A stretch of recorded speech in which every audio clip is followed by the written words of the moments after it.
Bad Mooney, and it's about my experience when I was 17 in 1979 in a religious cult called the Moonies. This was the boy-to-robot ultra cult of the late 1970s and early 1980s. I was a runaway, and I was recruited into the Moonies at the San Francisco Greyhound station. I was approached by a man who told me that his youth group, or his cool young people hangout commune style place, was having an open house dinner that very night. And he invited me, and they had a beautiful farm in Boonville, California, in Mendocino, California. And they invited me to go to the farm for the weekend, where they were going to have New Age seminars. And this was right up my alley. I was a no nukes protester, and I was between protests. So I was like, this is just too much. It's great karma, I can't wait. And I let some details slide. First of all, I couldn't figure out why they were all dressed like young Republicans. And then, they just seemed just a little off, and I wasn't sure about it. But boy, I was sure excited about going to Mendocino. So I underwent a kidnapping. I was kidnapped by the San Francisco Police Department with and my parents and people who were called deprogrammers. I was 17 and a half years old, and the San Francisco Police Department produced 2 undercover officers, an unmarked vehicle, a marked vehicle, and had me lured to a street corner by my sister, strictly against the Mooney rules, and a car screeched to a halt up on the curb. They jumped out, they handcuffed me, and they took me to jail. This is my story that I call My Time in Juvie. I was busted. I was brought into what looked like a police station, and I was chained to an oaken bench. I sat there and I waited, and I could hear the voices of my parents on the other side of the partition. Then my mother came around the partition, and she looked at me like this.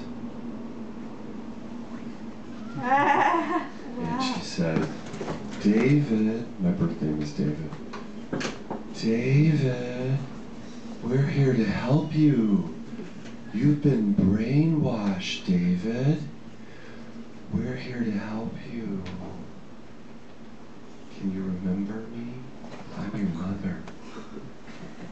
Do you remember your mother, David?" And I was like, Mom, this is crazy, come on, of course I remember you.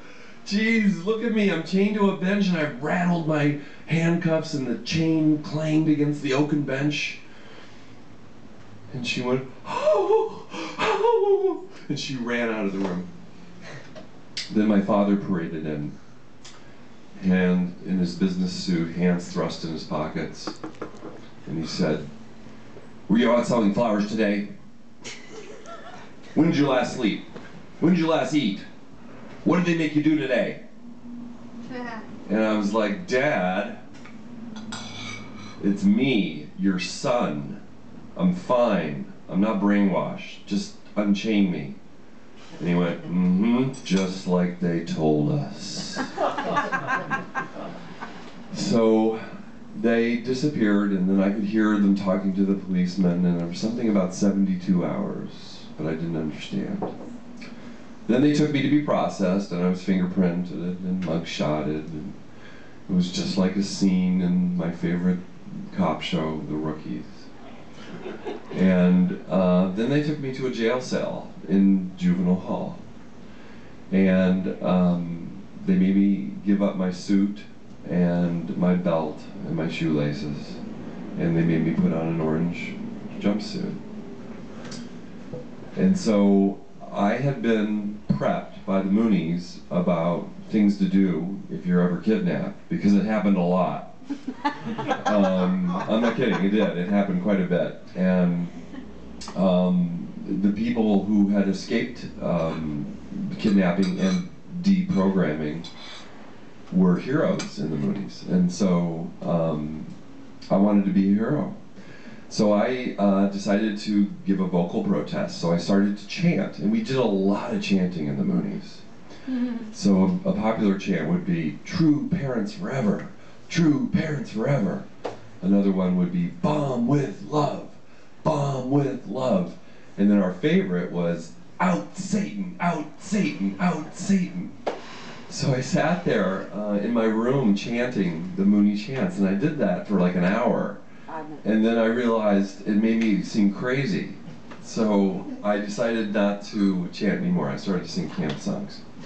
Then the next morning, my mother paraded in with a. Are you guys cool with my story so far? Okay. This guy, my mother paraded in with a bag full of groceries, and she said, "David, here's your favorite. You love plums and cherries and strawberries, and I brought all your favorites. Do you remember how on Easter you wanted fruit in your Easter basket?" And I'm like, "Mom, yes, please, you're driving me nuts here."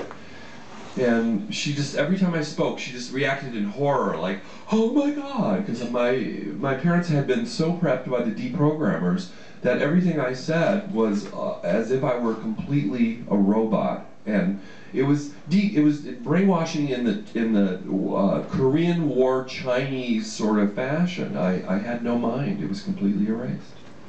So I was on a hunger strike, of course. And finally, after they left, I was paraded into a room with a giant mirror, and you know where this is going, and two cops came in. And they were on the cult task force of the San Francisco Police Department, and they interrogated me. And they said, "We know all the people you know in the Moonies, and we're close to arrests, and you're going to give them up, and you're going to rot here in jail until you give up these people," and all this. And it was like, Dragnet for me, And oh God, I love the drama. Can you tell?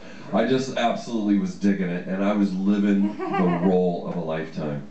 And that's what it was really about for me when I was in the Moonies. I never really took it very seriously, and I wasn't paying attention when they were brainwashing me. I was there because it reminded me of summer camp, and I liked the hand-holding and the guitar playing, and there were girls.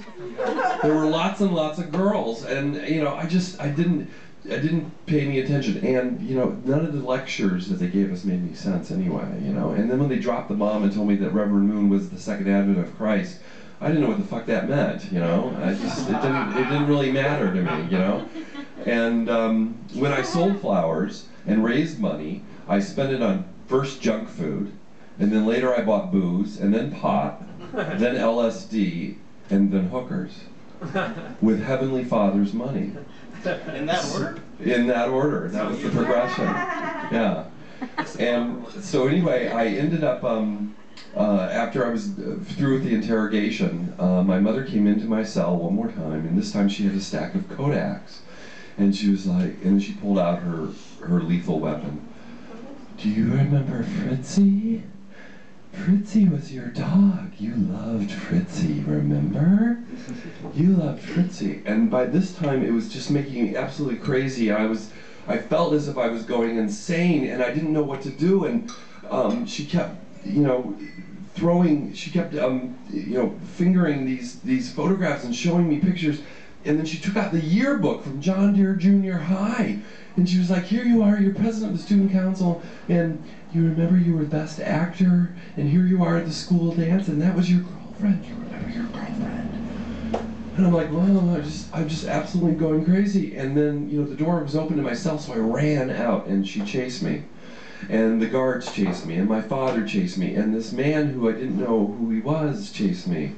And they chased me around and around the hallways, around the cell block, over and over again, and then into the solarium, and then my mother and these guys just cornered me in the corner, and I just slid down on the wall, and my mother was starting to flip the Kodaks at me like they were cards flipped into a hat, And then I was crying and the snot was coming out of my nose and the photographs stick to me with the snot. And I was just covered in photographs of my dog and myself and my family.